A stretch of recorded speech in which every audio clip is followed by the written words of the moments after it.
Mes salutations à l'honorable Dr Vital Kamerhe et à tous les cadres du parti. Mes salutations aux militants de l'Union pour la Nation congolaise, INC en sigle. Je suis Jean-Philo Boji, secrétaire fédéral adjoint, faisant fonction en charge de la commission mobilisation, implantation et suivi des organes de base de la fédération INC Belgique. Je suis licencié en relations internationales et eux aussi en économie.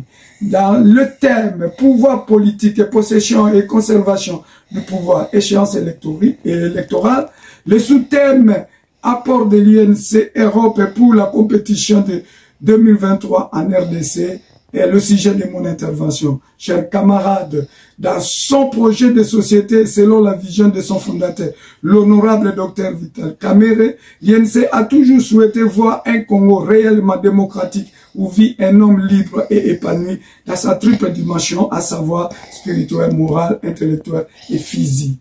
Dans ces mêmes contextes, le président de l'INC n'a jamais cessé de marteler, je cite, « Le Congo a la vocation d'être la locomotive de l'Afrique et non la queue parmi les pays les plus pauvres de l'humanité. » Cette vision est pour tout Congolais et nous concerne particulièrement nous de l'INC. Alors, que faire pour la réaliser au moment où nous ne détenons ni l'exécutif ni le pouvoir législatif? Chers camarades, d'aucuns ignorent que dans un pays qui se dit démocratique, c'est le moyen qui permet d'accéder à ces deux niveaux de pouvoir restent les élections. Nous sommes presque à la fin de l'actuelle législature. 2023 est une année électorale en RDC. Nous devons nous préparer à affronter ces nouveaux défis. Et nous devons les surmonter car c'est le seul chemin démocratiquement obligé pour un parti politique de réaliser sa vision. Pour ce faire, le secrétariat général de l'INC a déjà fixé l'objectif. Le parti doit rafler 150 sièges de l'Assemblée nationale pour prétendre participer efficacement à la gestion du pays. C'est le moment pour nous d'aiguiser nos lances, d'affûter nos armes. C'est le moment de réunir nos moyens. Voilà pourquoi appelé à choisir un sujet à présenter dans ces assises, l'apport de l'INC, Europe pour la compétition politique qui pointe à l'horizon 2023 n'a pas tardé à séduire ma curiosité. Chers camarades, l'élection est une compétition. Elle est une compétition politique telle que définissent les politologues Xavier Gritier, Jacques Mayer et Patrick Essentefer dans leur ouvrage intitulé Introduction à la science politique et publié en 2018.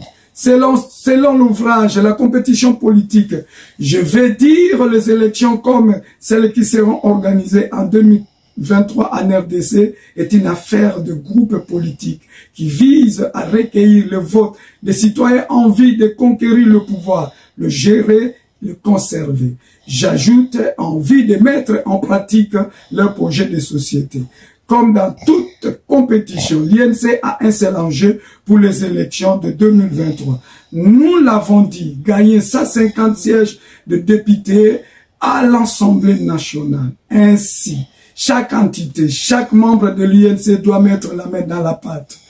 C'est maintenant l'occasion pour l'INC Europe de proposer ses apports pour la compétition de 2023. Chers camarades, après une analyse du déroulement des récentes élections législatives organisées dans certains pays tels que la France et les États-Unis d'Amérique, en faisant la rétrospective de ma propre expérience en qualité de candidat malheureux des élections législatives en 2006, au regard des éléments découverts dans le manuel de la structuration du parti politique de Friedrich Ebert destiné au parti de l'Afrique centrale, appelé à répondre à la question qui nous est soumise, l'INC Europe se propose d'apporter une participation ou un soutien, au niveau de l'élargissement de la base électorale grâce aux actions de la mobilisation d'implantation à travers toutes les interfédérations et fédérations. En effet, un Congolais bien convaincu et recruté par l'UNC Europe constitue une augmentation potentielle du nombre des électeurs.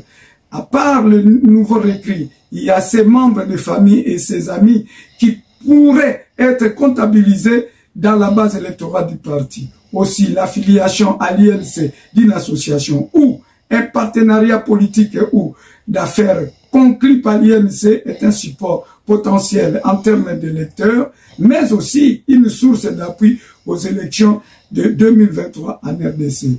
2. Au niveau de la communication, compte tenu de l'impact positif des nouvelles technologies de communication et de l'information sur la visibilité, la mobilité, la mobilisation et les échanges d'informations au sein d'un parti politique, l'INC Europe se propose de contribuer à l'élargissement et à l'amélioration des stratégies de communication. Elle se propose d'accentuer la communication au niveau des réseaux sociaux, mais aussi l'étendre au niveau de la presse écrite et audiovisuelle internationale. 3. Au niveau matériel et financier, l'INC Europe propose de faciliter l'acquisition de certains matériels de campagne tels que des banderoles, des flyers, des photos, des t-shirts pour le parti et aussi pour les candidats de la diaspora. Elle propose d'initier dès maintenant l'ouverture d'un compte bancaire bloqué qui serait alimenté chaque mois par les interfédérations et le fédération. 4. Apport en termes de ressources humaines. Dans l'optique où nous pensons apporter de l'expertise et du soutien matériel et financier à nos postulats et en prévision de résoudre l'épineux problème de retour de l'ascenseur au regard du fait que le vote en RDC tient compte des affinités sociales, l'INC se propose de désigner pour chacun de ces candidats députés un suppléant et ou un assistant. Le choix de ces collaborateurs tiendra compte de l'appartenance territoriale du candidat et de l'expertise ou expérience des camarades en matière de la mobilisation et de communication politique. Chers camarades, ce sont là les apports brièvement exposés dans les 4 niveaux de la gestion d'une compétition politique que l'INC Europe propose. Je vous invite de bien les analyser et les étoffer pour le bien du pays en général et en particulier pour celui de l'INC. Et je vous remercie.